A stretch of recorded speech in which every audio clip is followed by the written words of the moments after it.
Welcome to the Business of You podcast, the show dedicated to helping service entrepreneurs build a better brand to grow a bigger business. I'm your host, Michelle Griffin, and I'm here each week empowering you to put yourself out there, sharing actionable tips and inspiring stories so you can create your personal brand, grow your dream business, and build your future, all while making more income and more impact doing exactly what you love. I'm super excited you're here. Now let's get going with today's show.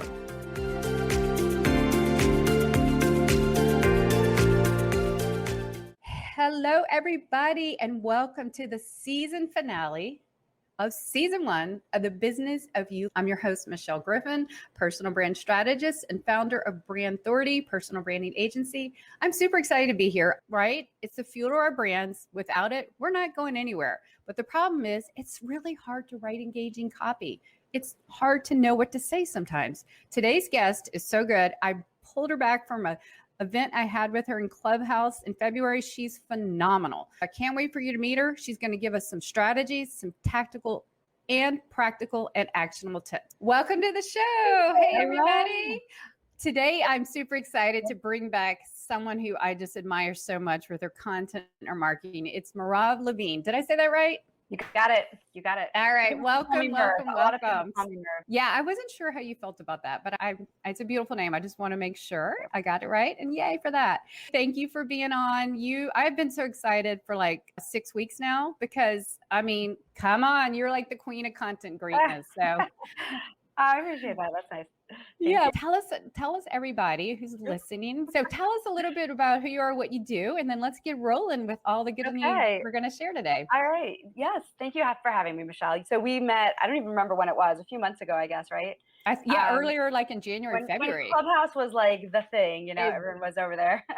Exactly. So my name is Merav. I have been doing this in January. It'll be 2 full years of going out on my own. I've worked at companies doing social media, content marketing, and things were sort of like mixing up in my world. I had been active on LinkedIn, seeing results and realizing that probably I could do really well on LinkedIn. Mm-hmm. I was seeing the results, so I wanted to sort of take a stab on it on my own. And I always had that sort of fire in my belly to get moving and do my own thing.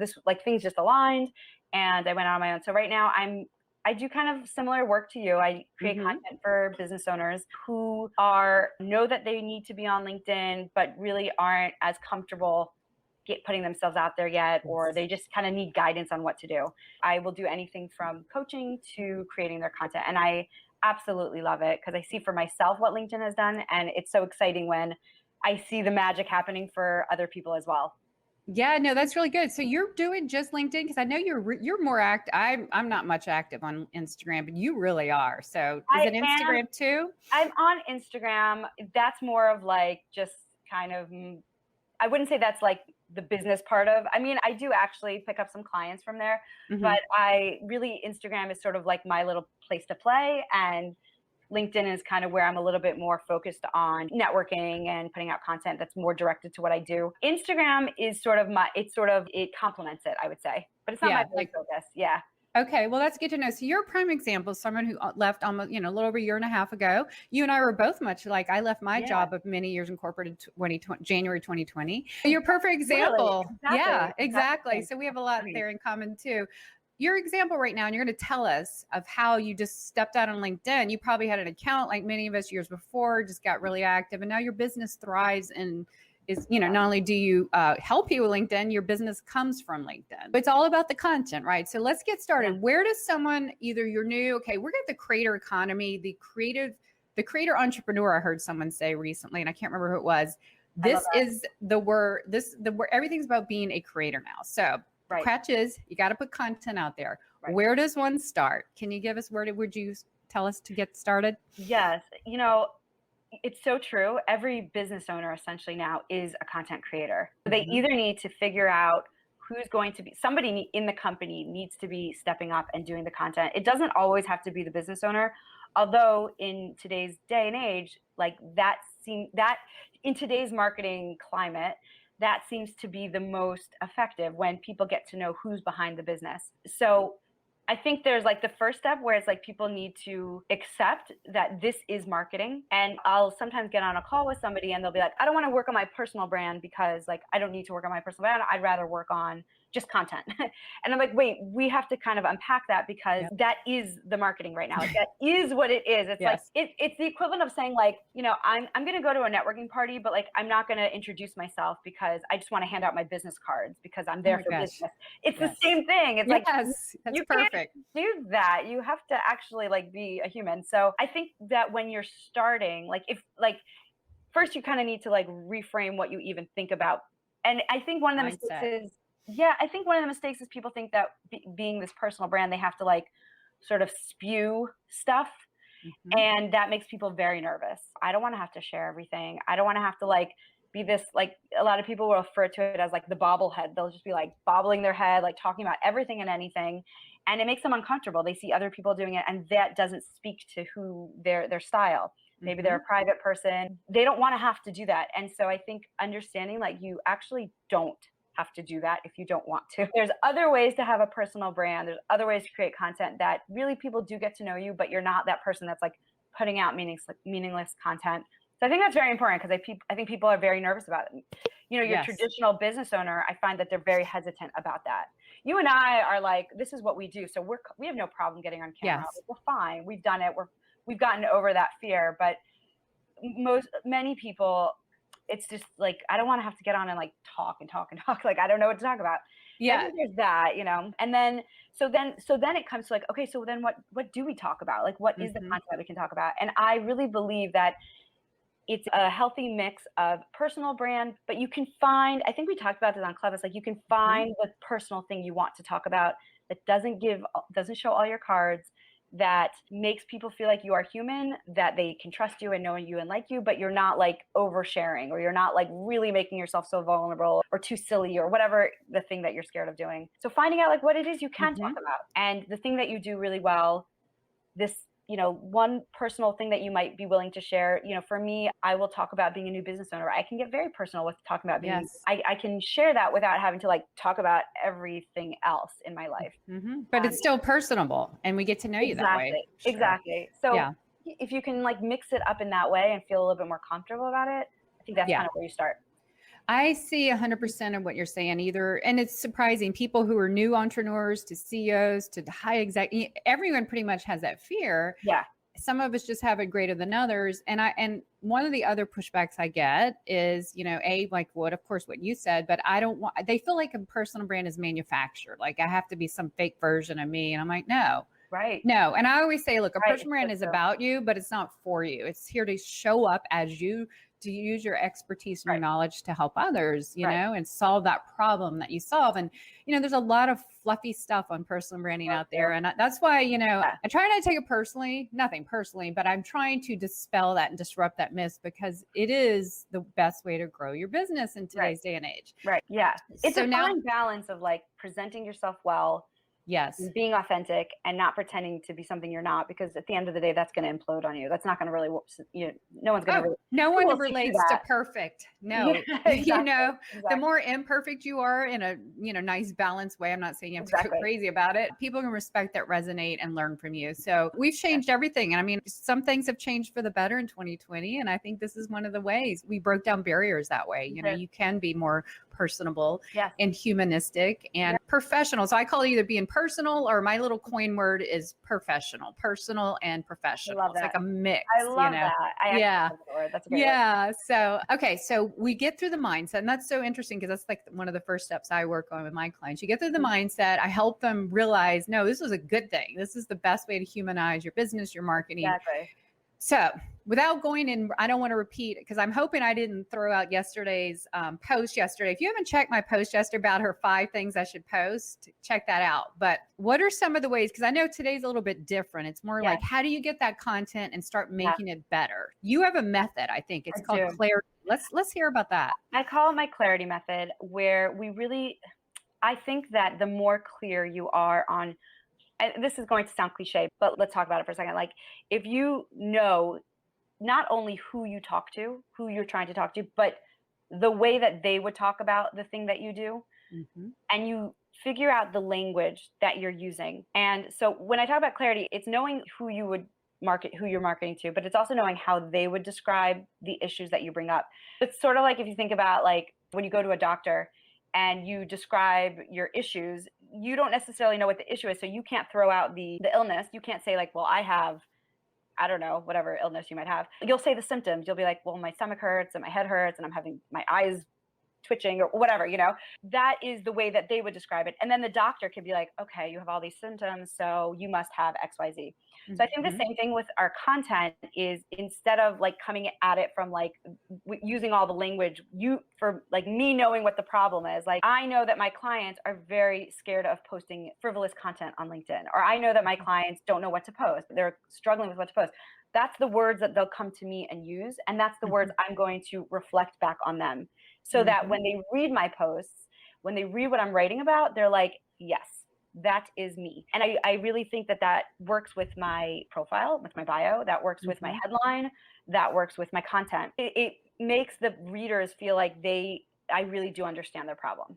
Yeah, you're approachable and you're relatable. I call that, it's so funny you say that, I call speaking your customer's language, right? Exactly. That's exactly. And when I say it, you just described exactly what that means. It's like when you're on a website or a piece of content on social media and you're shaking your head like, oh my gosh, that's me. Is she reading my mind? It's basically you're reading their mind back to them, Exactly. Yeah. And one of the things I would recommend just tangibly is go back to the calls that you have with your clients, whatever industry you're in, I don't care.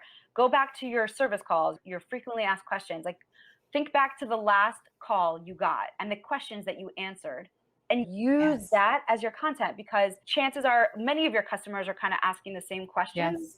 And think about how they said it and then just turn it into a post, like turn that into your content. If I'm speaking to someone, so a few days ago, actually, I did a post about, what was it? It was about like, if you post too many times, do people think that you don't have any work? So actually, this has been said to me a few times by people who are very hesitant to be too active on LinkedIn. It might appear that I'm not busy enough. I took that conversation and I turned it into a post. Like go back to the questions that you're constantly asking and use that as answering and use that as your kind of like your base for things to talk about. The other part of the clarity is knowing exactly what outcome you want from the post. If you want it to just be engagement and you want people to engage with you, that will tell you certain things on how you want to formulate your post. If you want people to step forward and you actually want people to be raising their hand and saying like, I want to talk to you, well, that's it's the call to action, but it's like, it's knowing exactly the result you want from the post. And that's why, like, we were talking earlier before, we were talking about how engagement's low and whatever. It doesn't always bother me, not engagement, but like the views are low, everything's like low right now. It doesn't necessarily bother me if I'm very clear on what I want from the post. And even if I can get select people to respond in the way I want them to, well, that's enough for me to be like, this was a successful post. And I think being very clear on what it is you want people to know or think or do or feel or say at the end of your post helps you with what the direction of the post. So a lot of times in my mind, I'll be like, okay, this post is going to be a post where I'm answering someone's question. I want people to relate to the question that I'm answering. That's what I want. Another time I will say like, okay, this post is about, I want people to share an experience that they've had similar to this one. That's the goal of the post. I get very, very clear on what my goal is on that. And then the last step of the clarity is looking through your posts. And I actually did write a post on this, but, and it's so funny, like this is something I work on a lot with my clients because it takes them a while to understand what I mean by this, but I want them to read their post. I want them to write their post. Usually the meat of the post, like the best part of it is somewhere in the buried. middle. Yeah, it's the bottom. It's buried. Like they have this like really fancy intro and it's like hidden at the bottom. But if you can take it and like move it up to the way, way, way top. Cut to the chase. Cut to the chase. You give clarity to other people what this post is about and you make it very easy for them to engage with. Like, oh, okay, this is what this post is going to be about. It's clear to them and it makes it, we do an exercise where we literally just like go through the post. I'm like, what's the main point here? I love that. Yeah. What's the main point? Like move that up, yo, like bring it up. And I find that for my clients and for myself as well, it's very effective. And it does increase engagement because like right away, people are like, I can engage with this post very easily. Yeah. So easy. That's kind of like in a nutshell what the clarity method kind of rolls No, I down. love that. So that kind of really just speaks about I'm like super hyper focused on the headlines. And you're right. The headlines are usually buried. You know, they say in journalism, don't bury the headline. Exactly. Well, usually we all do So, because we're worried about, and I even say, come back and write the headline later too. That's another thing I say. yeah, exactly. Well, it's essentially the same thing. It's like write it out. Yeah. And then figure it out. Yeah. And I find that my posts, I'll write it out, the ugly first draft, and then I'll come back and know I'm got to change my headline. And it's like, oh, look, there's a headline right there, line 4. It's usually perfect and it's short to the point. And I tell my clients too, look, if you're just coming out on LinkedIn, which I hope you do, just give snackable content. People are getting to know you. We're all busy engagement. It's just a crazy world out there, but it's a good one to be in. But just start small. Just start with shorter posts. You don't need to write a book at first, so people get to know you and want to know that your content's good. Then you can kick it out a little bit.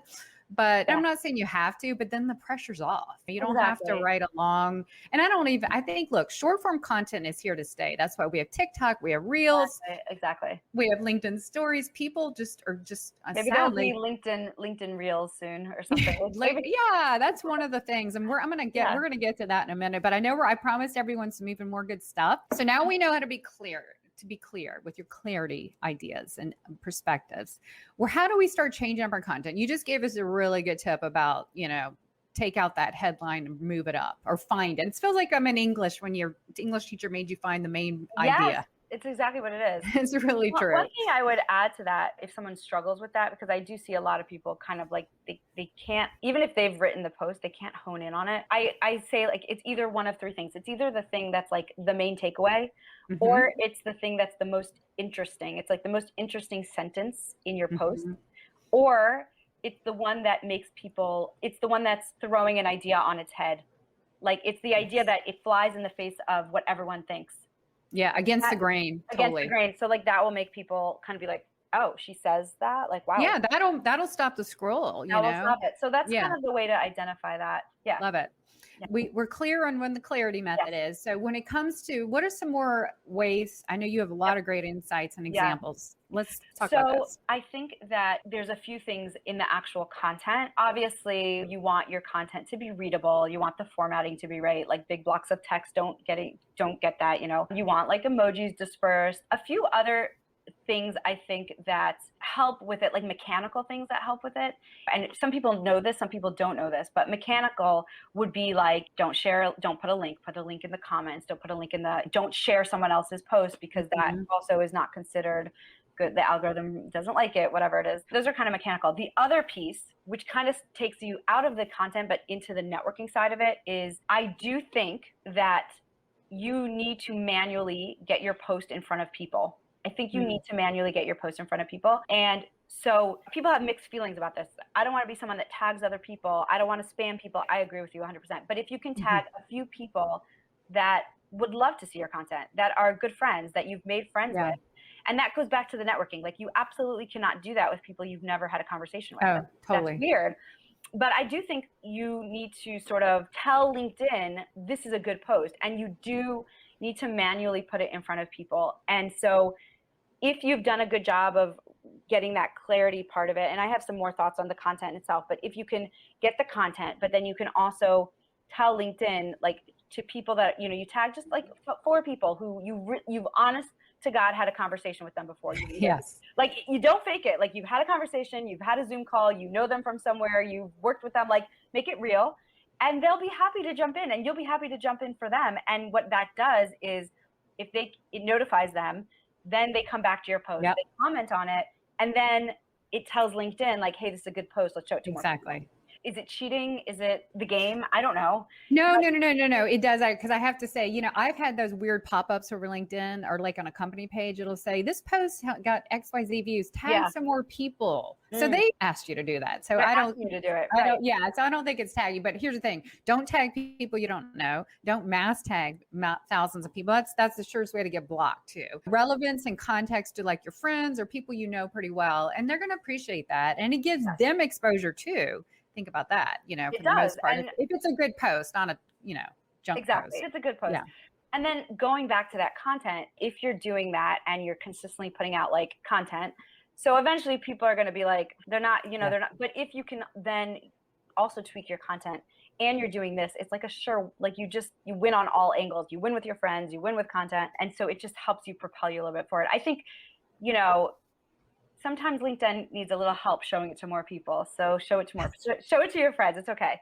Yeah. I think coming back to the content piece, I also believe that not only do you need to be clear on what result you want from the post, but also I like to think that every single post, and we may have talked about this in the last one, I can't remember, but every single post has an actionable takeaway. Mm-hmm. So something that somebody could walk away from the computer being like, I am going to try that. I'm going to try that today. And so for any industry, think about any industry. You don't have to get so technical or mechanical or what. If you're an engineer, like you don't have to tell people how to whatever, do that. But if you're speaking to your market base and you're teaching people, I'll give you an example. Like I have a client who, I'm trying to think which one I would pick. I have a client who is in construction. Okay. Mm-hmm. And he's trying to get in front of developers. Mm-hmm. So his content is, he has this personal stuff that he talks about, but then he also talks about stuff that is, how to budget, how to think about how to weed out a good GC, how to, like the things that need to be in place before you start a project, or the things to expect. Those are like little, like it's not going to change anyone's life because they have to hire him to get the full thing of what he does, but it's always with a takeaway. It's always with a thing like, I have just learned something. And what that does is that positions the content creator, the business owner, as someone who's like helpful. Like, I will help you. I will help you. And it can't be like the super obvious content, like the super obvious takeaways, I call them the Captain Obvious. Like if my client gives me something and I'm like, okay, Captain Obvious, like let's get a little deeper. Give them something they wouldn't know on their own. Yeah. Give them something they wouldn't know, and that people really, really like that because they do feel like I'm here to help. And I really don't mind giving away content. Like I don't mind it because I am helping people. And I got rid of that idea that like I'm giving away all my secrets. Like, oh yeah, I don't care. Whatever. It's fine. They can't duplicate it on their own. I mean, it just builds your credibility. And another way, so you're not Captain Comment Obvious, is put that perspective in like a story or their example or something that relates, and it just keeps showing how you're, specific to that, and no one can duplicate that because you can go Google stuff and then pull anything, and it's like, don't even go there. But tell me your perspective. Tell me how you worked specifically, and so that's how you can tell stories without being personal stories. But then you can, a story and a nugget is gonna, even if it's a professional story with a takeaway to them, is gonna go far. So I really like that. And one of the things I tell a lot of my clients, like, don't share articles. We were talking about this on my LinkedIn Mastery mod yesterday. Yeah. Don't share articles. I mean, occasionally you can, but don't ever share an article without your viewpoint, your perspective. Correct. Because that's, it seems to be like the default of like someone who isn't really so familiar with how LinkedIn. That's exactly right. They don't know. All the CEOs, that's what they do. They hire someone to manage their account, and the account manager goes and finds articles, and that's what they're sharing. And maybe in 2008 this was the thing in LinkedIn, but it's just, it's just not going to fly. And hats off to LinkedIn if you're hearing. Please, why do we have the share button if you tank all our shares? So it's like, take the share button away or give it some life, or reward it, or because on some, on Instagram, it's great to share people's posts. Facebook. Think how many or let's talk about retweets. Oh my gosh. Yeah, exactly. That's like and the retweets are like fun because it like just, you can follow it builds community that way. Yeah. I mean, to me, whatever, but I'm not here to be mad. Either get rid of the button or reward it. Exactly. And they even encourage you to share it, but when you do, it hurts. It goes nowhere. Even their own event page shares. They always it's crazy.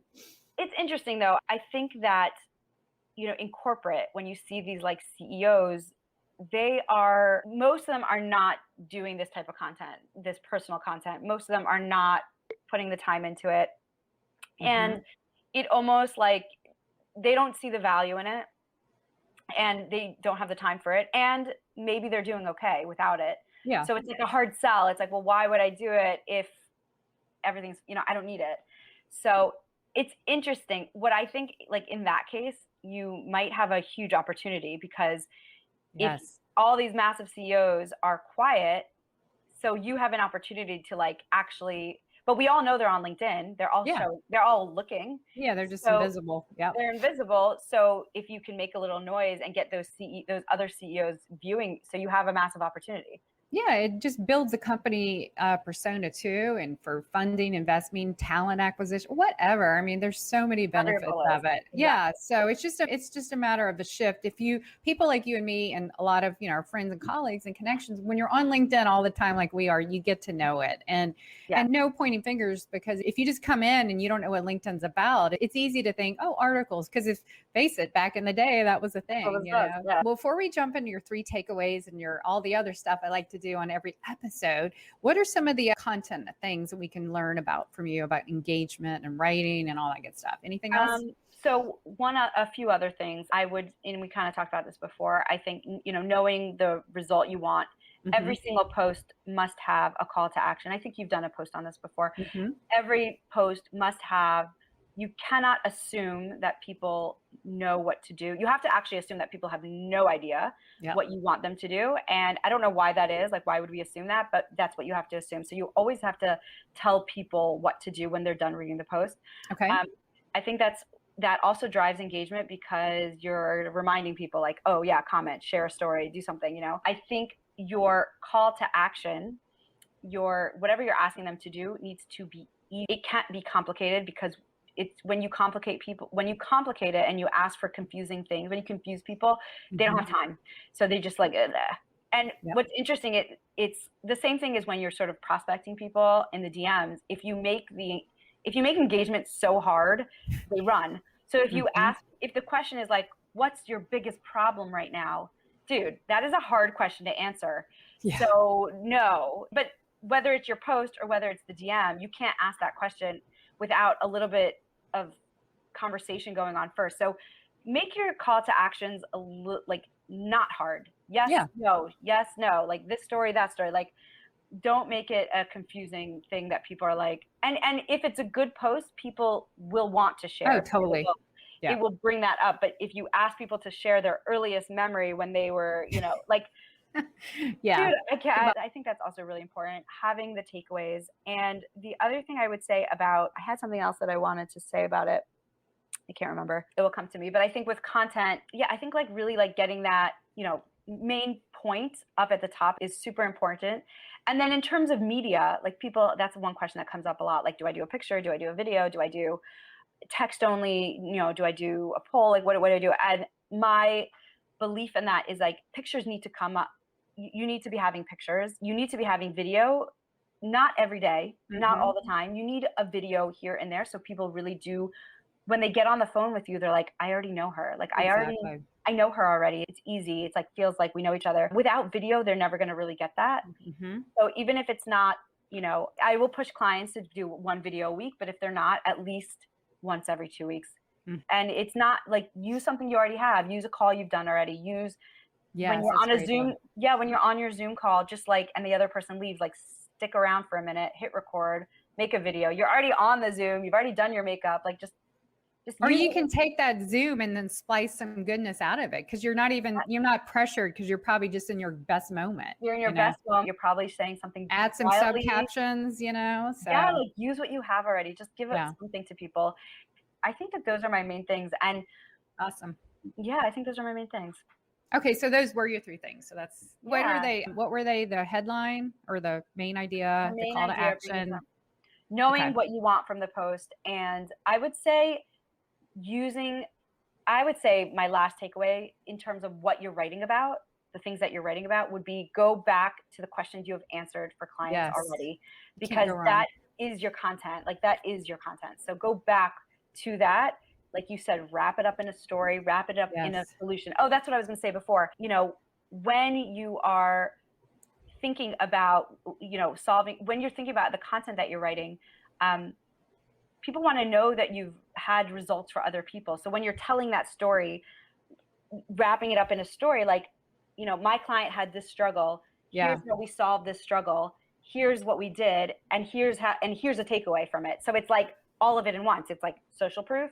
It's, showing results. it's a story, so it's personable, and there's a takeaway in the post. So if you can like sort of wrap it all into one, That's great. yeah. Yeah. That way you don't talk about yourself. Let others talk for you. Yeah. By virtue of a story. Those are phenomenal. Okay. Thank you. There's so much here. I can't wait to dissect all this later.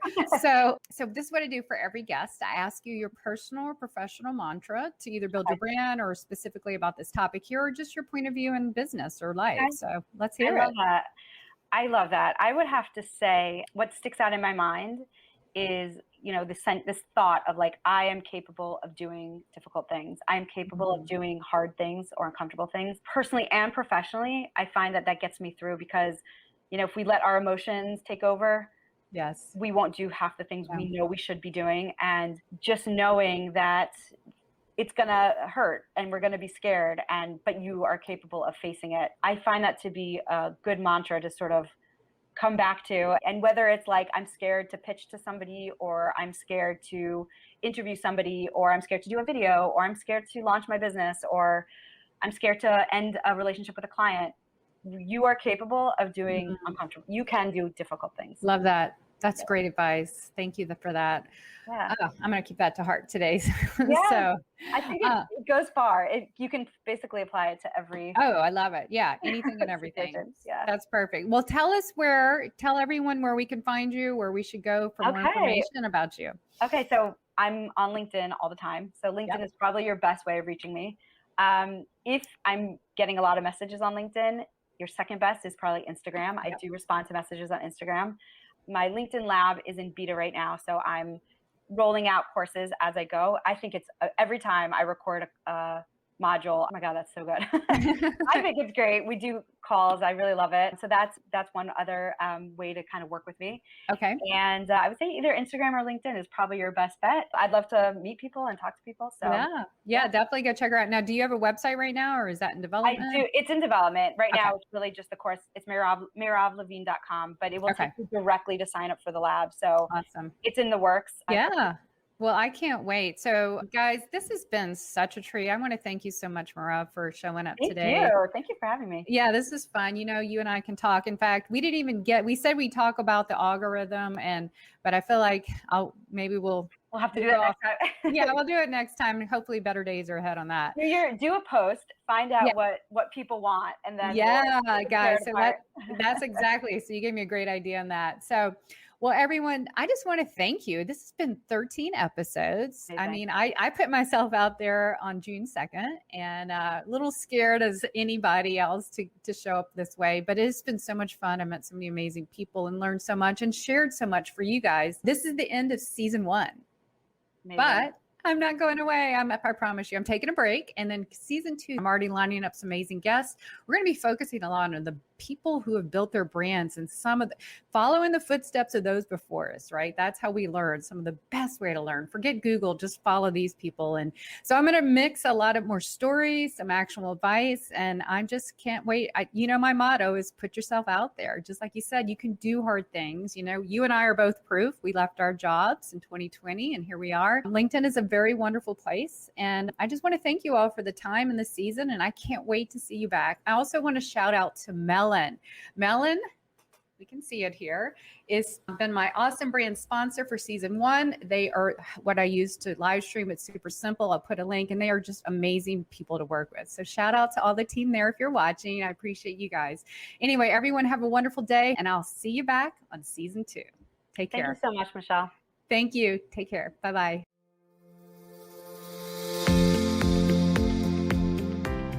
Thanks so much for tuning in today. We definitely need more impactful entrepreneurs like you out there. So if you'd like to learn more about how I can help you build your personal brand to grow your business, please check out yourbrandyourbusiness.com. And until next time, you have a brand to build, a message to share, and people to impact. Now go put yourself out there and watch the business of you grow.